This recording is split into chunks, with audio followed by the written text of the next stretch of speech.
There's one brand I thought would never be in my shop. Time for another tool review. I'm Rick.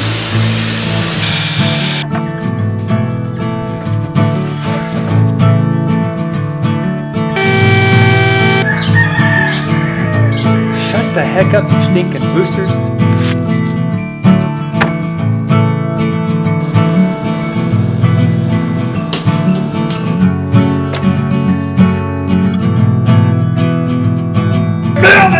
For your sanity. This is the shack. Hey everybody, welcome. If you're new to the channel, first time stopping by, thank you so much for taking some of your time out to view. I always ask that you would consider subscribing, and if you do, ring the ding ding ding that bell down there so you are notified when these videos do come out. In this video, I'm going to go over a little bit a router that I never thought would ever be in my shop. These are the four routers I have. They each have a specific use. And this router, my grandfather's router that I've had forever, got used on occasion. Basically, this was mounted in a $20 converted job site table saw to a router table while making some rustic flags. And you're going to see that. I'll have those up here. Had my router table set up with a key router in it so I can make keyways so I can mount these on the wall.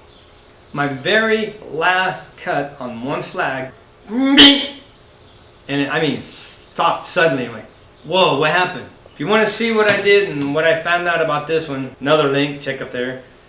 Basically, this is ruined. So my thought process was, this is a 1/4 inch collet, this one's a 1/4 inch collet. I only use this for certain jobs, small jobs, not big. I don't need a 1/2 inch collet option. Didn't want to take this out of the router table and put this in for just a couple cuts of finish. I wanted another router I could put in and leave there for now. So I went online and I was just looking for a basic router with a 1/4 inch collet that I could use. A lot of them were the small, handheld, smaller ones, and I thought, well, I want just a little step above that. I don't want that small one. Found one, and I kind of looked at it and skipped over it and went to Rigid, Porter Cable, Bosch. So I was just kind of going through the comparison, and I was like, man, you're talking $130, and I didn't want to spend that kind of money. I really want to keep it cheaper. And I went back and looked at this other brand. I figured, well, I'm going to go down and look at it. So I went down, checked it out, and I thought to myself, it ain't bad. I was looking around there, and they had one left. So I thought, well, this was meant to be. I need just this one. I just want something that I can use temporary for little jobs. I don't need a heavy duty one, and I don't want to spend a big price. So I decided on this, and I bought it today. So we're going to open it and check it out. I might be pleasantly surprised, or I might be horrified and mad that I bought it, but we're going to find out. And here it is. Yay! It's a Ryobi. Yeah, it's a Ryobi. I don't know, but 70 bucks, I can't go wrong for something that will get by temporary or may end up lasting a little while, but I'm not sure. And I actually liked it better than the Rigid and the Bosch and the other one. I liked the way this would adjust better than the other brands. And it was only 69 something, so like $73, $74 with taxes. That is a good entry-level, budget-friendly router. Now, I know when I did the review on my Milwaukee, I suggested, because the DeWalt was a very good buy, and it had the plunge base and the fixed base come with it, so it was a multi-function router. For that price, I thought was good for that model, for a good entry-level. To me, if you're starting at something, you want to have it, you want to start out on a budget, not get the best, but you definitely don't want the cheapest. You're going to put out the money, you want it to last a little bit, even if it's only going to be for a couple of years. If this lasts 2-3 years for 70 bucks, I'm happy. So let's open it up. I've never, ever, ever had Ryobi. Now this is out of the box and then out of the bag. This is everything that it was included in the kit that I bought. This is the R163G. The router is the R163G. This kit came with the bag, which is actually kind of cool. Comes with your instruction manual, wrench to change out your bit, and also surprisingly came with 3 bits. These were just in a bag. There was no coating on the edge, so I don't think they're a very high quality bit, but they are a good bit to get started with. You got your straight bit. This is the Roman OG. This is your roundover bit. These two are great profile bits to get you started. Used either on some type of plaque, picture frames, other various projects, but it is a very good start. I'm going to bring this up. We're going to get up close and personal. I've already used this on a project. I actually had this in my router table and I forgot to finish this review, so I had to bring it back out so I could go over a few things with you. First thing I noticed out of the box, which is kind of a good thing, this has a very long cord.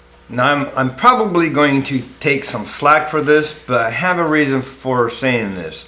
I do have a problem with the instruction manual. When somebody is starting out woodworking and they're not very familiar with a router, they will go to the manual and read through it to try to familiarize yourself with the tool, some of the terminology. So my problem with this is, as you're reading it, it refers you back to the back where they have all the illustrations.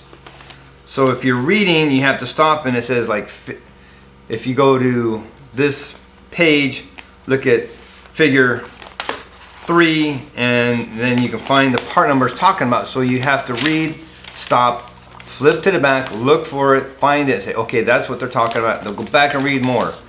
The problem I see with this is, if the picture was here, you're reading this side and it refers you to this figure over here, and you can see it, see the diagram, and see the part they're talking about. That makes it a much more user-friendly owner's manual than versus this, where you have to keep flipping to the back. I see the possibility of somebody maybe not going through this because it's kind of a pain in the butt to have to keep flipping to the back to see what they are talking about. That's my only thing. So give me a slack, whatever you want, I don't care, but I look at it as a safety point. This should be very user-friendly. It should flow nicely. It should be navigated easily instead of have to keep flipping back and forth. So somebody might get frustrated and say, the heck with that, and just go and try to figure it out, and that can cause either damage to the tool or, more importantly, injury to the person. And that's why I see that being kind of a downfall. Regardless, stick with it, just go through it and flip the pages, but I see that maybe hindering some people getting the full impact what they should be getting to operate a power tool safely. That's all I'm going to say about that. I have used this already, done a few test cuts, used it in my router table, and I must say, for the price, I am happy with it. With that said, overall, there are a few things I see problematic with it. This is a budget-friendly router. At least you can get a good grip on the basics, the fundamentals, and get starting on routing. This is a fixed base. That means that there's no way for this router to plunge up and down. It is a fixed base. You just adjust the motor up and down in the base for the depth of cut. Handles are very comfortable. I'm impressed with that. If you want to look up in the corner here, I will have a link to my review for my Milwaukee. One of the reasons I chose my Milwaukee was the fact that the handles versus the other brands, I liked it better. And to me, if this doesn't feel right, doesn't feel comfortable, I don't like it. These feel solid, they're not loose, they're not squishy, they don't flex. Gives me the confidence of being able to route my project and knowing it's not going to wobble or take off or do something weird. It just gives me a very solid feel, so I like that. It is light, it's not overly heavy. This is the lock lever. You have to release this in order for the motor to be adjusted up and down into the body here. The adjusting rod, you have a measuring scale here. As you see, the bottom freely turns. There's a mark right here, a little notch. You can turn this to 0. Now you can adjust this, and you can see your fine adjustment with that marker there. These are set, each mark is a 1/128th of an inch increments. The problem with this for me, and I don't know if maybe I got a bad one, as I turn, it gets hard and then easy, and it gets hard again, and it's easy. I have a feeling that this rod is not true. It's not plumb. It's got a little warp in it. On my other routers, there's a little tab just like this. You push it in so you can do a quick adjustment, especially if you want to change the router bit. This does in no way move smoothly. Basically what I have to do, I push this in, my fingers here, and I use my thumb here, and I pull this up to adjust it, because it does not it does not slide, so I have to push that in and lift up to it for a quick adjustment, or I push it in and I have to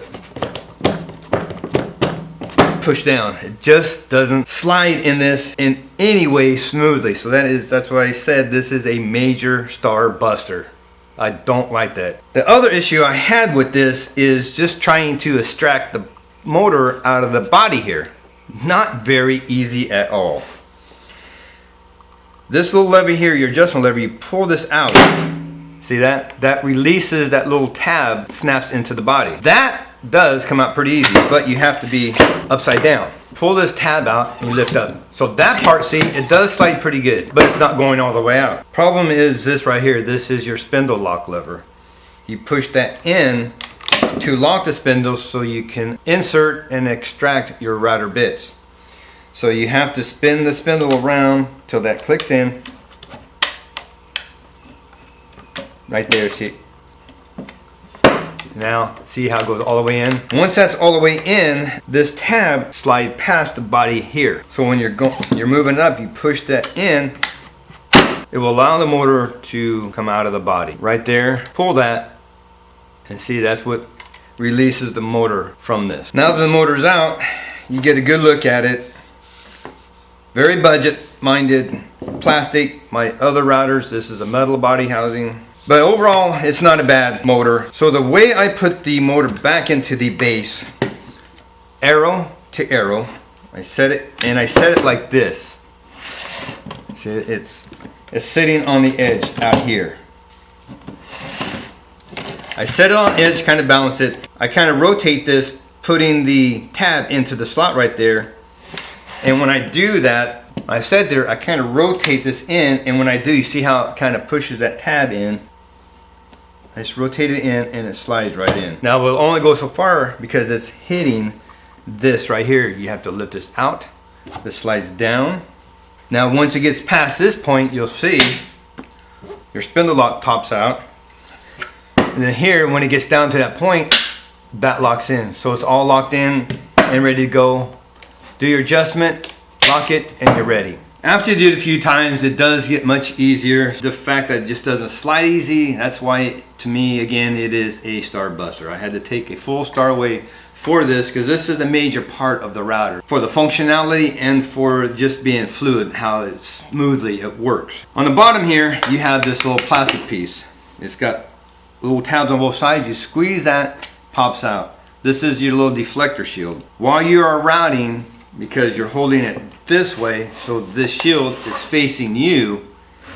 As you're routing, you can get down, look through here, watch what you're doing. This is going to keep the chips and things from flying out, hit you in the face. It's going to deflect it, so it's better for you and keeps it safe for you. Change out the router bits. Right here is your spindle lock.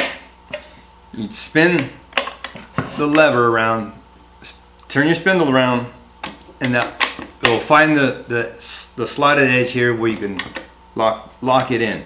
Unscrew the nut, insert your bit, tighten it up finger tight, take your wrench that's provided, keep this locked in, and either go from the top if you can, or on the bottom, don't matter. I like it going through the top because it is a wide enough area here you can get into it. Put your wrench on the nut and tighten it up. To remove the bit, same thing. Put your finger, put pressure on that spindle lock, spin it around. There, slotted edges there. Turn it towards you to release it. Keep a good grip on it so it doesn't move the tool around. Undo this and it'll slide right out. The other thing with this router versus my others, this has two LED lights. I don't know if you can see my fingers in here. One's there and one's over there. You can see it's dark down here. If you're in a shop, in a garage somewhere, this body will cast a shadow and it's dark down here. Outside, I really couldn't tell when I was outside doing some test cuts, but inside you can. You see this area is dark with those LED lights. It brightens that up very, very nicely. Before I demonstrate this, I gotta give you a caution warning. This is not a variable speed router. It does not have a soft start option in it. When you turn this on, it will take off. It will kick. The torque kicks. Do not turn it on without having a grip on it because it will get away from you. I'm going to demonstrate that. Only reason I'm doing this, I don't want you to have something happen, a surprise. I want you to be aware of how this thing works. So I'm going to turn it on, show you the light, and then I'm going to demonstrate how this thing will take off if you do not have a proper grip on this. The 0 is off. Just remember O off. When it's on, the dash, the line, the I, whatever you want to call it, is on. So I on, O off. I will plug it in.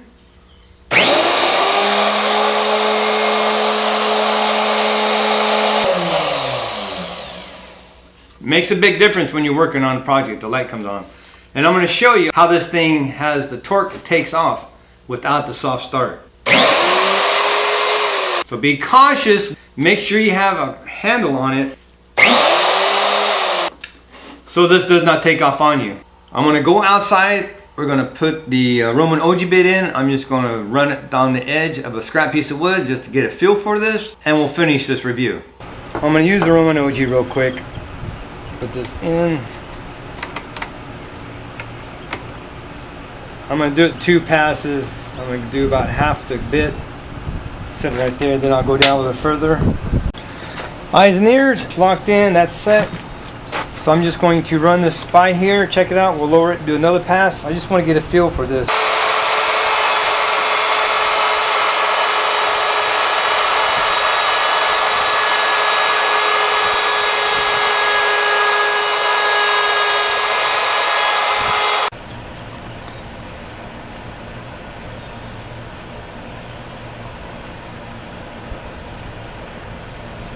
Actually felt very stable.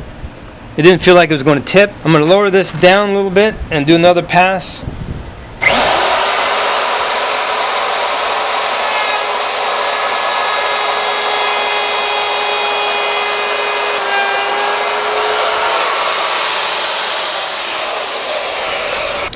See the second pass? Very smooth actually, really nice.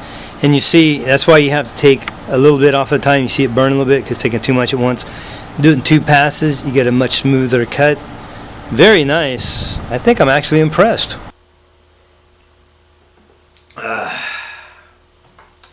Well, for my final thoughts, I give this a 3-star. You might think that's a little harsh, but again, the only reason why I give it 3 stars is because of the adjustment mechanism. It just doesn't flow smoothly. Don't give me too much slack on the owner's manual rant. But you have to look at it as an economy entry level, so there are going to be things like that. These are things that are workable. You can still use it, have great time with it, get a good fundamental feel for the router. Use it for a year or so, and then you can upgrade to a better model or a higher grade model, or just keep this. I don't know how long it's going to last. If it lasts me a couple of years, I'm very happy with that. For $70, it's worth it. Great that this particular kit came with 3 bits. That will help you kickstart your routing, and a nice little tote bag to store it in. I think that's going to be it. So thank you so much. Be blessed. Take back your sack for your sanity. Check in the description below. If I can find these, I will give you links to them in the Amazon store. Just be safe and enjoy. We will see you next video.